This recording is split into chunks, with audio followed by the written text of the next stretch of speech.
What's up, fight fans? This is Tanai here from MMA Island with the one and only Andre Petroski. Andre Petroski is a contestant on the current Ultimate Fighter show where he won his first fight via submission. And on Tuesday, he'll compete in the semifinals against Brian Battle. You'd recognize him always on TUF because he wears the sunglasses and the bandana inside and outside, and obviously that beard.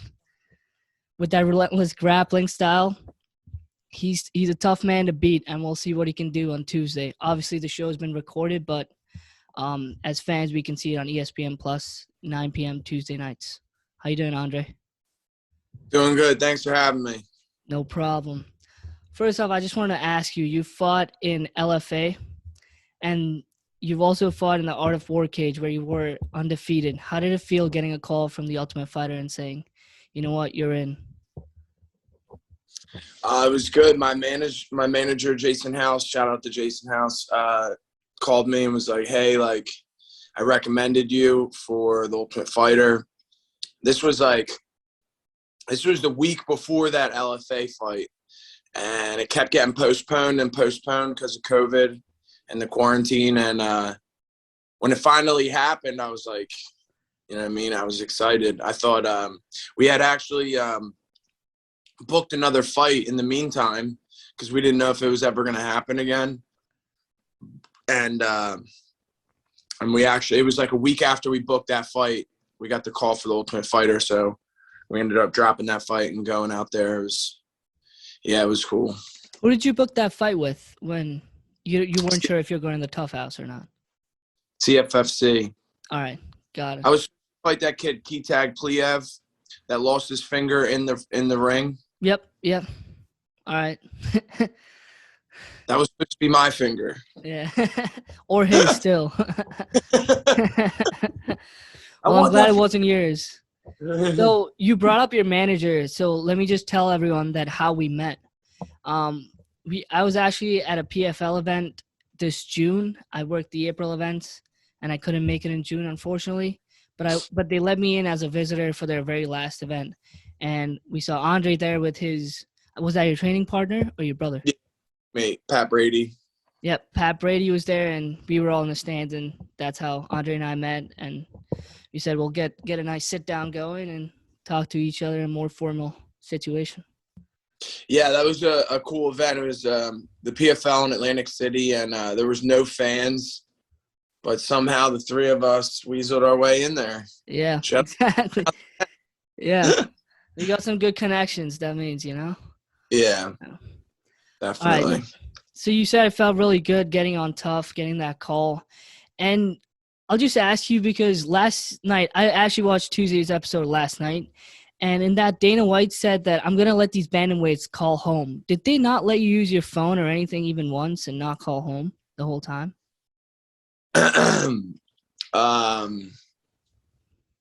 So we weren't allowed to have our phones. They did let us call home. It wasn't just the bantamweights. They let everyone call home in the semis. Okay. I mean, there's like people with phones. Not like the fighters. Okay. Like, they'll yell at you, but like, yeah. You know what I mean? Every rule's wasn't like followed, but there was a way around it, basically. Yeah. All right. Got you. Because that was a little surprising to me. I was like, dude, these are like grown men with actual families. Like even kids, girlfriends, wives, whatever. Yeah. But yeah, that was a little surprising to me. All right. Speaking of TUF, how's your whole experience there? Living in the TUF house? I loved it. I thought it was great. I love being away from the phone. Yeah. No TV, no radio. It's just like an environment where like I do well in. A lot of structure. Everything's kind of laid out for you. Everything's done for you. If you put me like in a position to succeed, like I do better. You know, like if I'm trying to write out my whole training camp myself, I usually fuck it up. Yeah, that happens. I mean, everyone needs some structure. So do I. So does everyone, and especially for fighters, like you guys got to watch every single thing you eat, train at a right time and stuff. So I can imagine. How long was the whole TUF? The whole time? How long were you there for? Because we have about 2 months, But how long were you guys there for? So the first week, it was 6 weeks total. The first week was all quarantine. Mm-hmm. So the first week was all quarantine. It was crazy. They flew like all these alternates out, and then they made them quarantine for the week and then sent them home. Mm-hmm. I was like, my God, that'd be horrible. And then And the week, you're just in the house. You settle into the house. They pick the teams. You start working out. And then the third week is the first round of quarterfinals. gotcha. They do 4 fights the first night, or it's like a Thursday. And then the following week, they do the second round of quarterfinals. So there's 4 more fights. And then there's a week off, and then the semifinals. So you had to make 185 within 3 weeks, I'm assuming? Yeah. All right. Yeah. So was that hard? No. Before my second fight, I was walking around at before the semis, I was walking around like almost under 195. All right. So that's great. Yeah. Yeah. And for that, do they have meal prep, or how do they do your meals especially? I was wondering because everyone's, follows a different diet and stuff, especially because not just the 185ers. Yeah, they have different diets as well, but you have 185 and 135. So. Yeah. The 85-pounders didn't cut nearly as much weight as the 35. Those guys cut so much weight. But, it's funny. Everyone's like, the one thing I miss from the house is the request list. So we have this request list, and it's got everyone's name on it. And anything you put on the request list, like that night in the morning, it'll be in either one of the fridges or in, like, your cupboard. That's awesome. Yeah, so like you can get like Alpha Brain or like whatever you wanted. Basically, we had ribeye every night, lobster tail. It was awesome. That's cool. I mean, I'm glad they help you out. Like they expect a lot from you, but at least they're doing their part. Yeah, in the beginning they asked like, "Hey, like, do you guys would you guys rather have meal preps like brought to the house?" And like most guys were like, "Nah, we have all this free time, we might as well cook." Yeah. And then you realize you gotta like cook every day, and you're like, "Fuck that." Yeah. Get some meals. One person that was like, "Dude, why don't we do half and half?" Yeah. But it's 16 guys, so they wanted. I think that they couldn't handle an order that big. Like they called around to a lot of the meal prep companies in the area, and they're like, "Oh, I can't handle that." Gotcha. So you said you were walking around at 195. Is that what you normally walk around at? And if you were to get 5 to 200. All right, so if you were to get the UFC contract, would you cut down and fight at 170? I think that there's you like the 185. 5 and 70 that I want. All right. And who are those people at 170? I mean, there's a lot of guys at 70 that I would like to fight. Mike Perry, obviously. Yeah. I mean, there's a lot of guys at 70 and 85. Yeah, for sure. And we're going to have to be patient and tune in to see that. Yeah, I'm going to be patient. Tuesday, I'll be locked in. All right, so you were obviously on Team Brian Ortega, and how is it training with him and his coaches, especially my favorite, Henner Gracie? Yeah. Henner was crazy, man. He, like, if you've ever seen, like, videos with Henner, like, his energy's crazy. He's got, like, so much energy. And that's how he is, like, 24/7. Like, it's awesome. He's a tremendous teacher. And I learned so much from him. The first, like, there was a lot of weeks where guys were like hurt or just cutting weight. Like a lot of the bantamweights, like just have to cut weight every day. And like I would get 2-hour privates with Henner Gracie, like every day. It was incredible. That's awesome. Yeah. I don't know shit about jiu-jitsu, but I watch his videos on Instagram and like I've seen him on Shark Tank and stuff. Always been a fan. And I did see that. Good. Yeah, I did see that when you locked in your choke in your first fight on TUF, he was the one like walking you through it. Yeah. All that. So I said I'll have to make sure I bring that one up. Yeah, he's cool. Yeah, he's awesome. Yep. I was gonna ask you. Obviously, we can't say what's gonna happen in the fight on Tuesday, but what would you like to do after? When did you finish filming TUF, and what have you done since? I literally just been training. I haven't Well, that's not true. I did a jiu-jitsu match maybe like Yeah, I 2 or remember 3. that actually.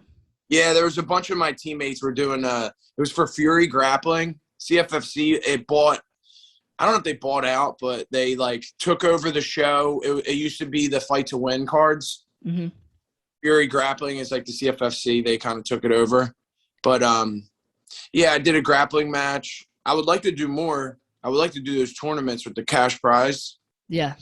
I haven't really done anything. I don't think we're really allowed to do anything until obviously the finale. Yeah. And you don't have to reveal anything you don't want to, but did you get paid for every day that you stayed there? And was it like a good payment just being away from the family and stuff? Were you happy with it? So we got paid. We certainly didn't get paid what I was told we were going to get paid, but that's okay. I'm not going to complain.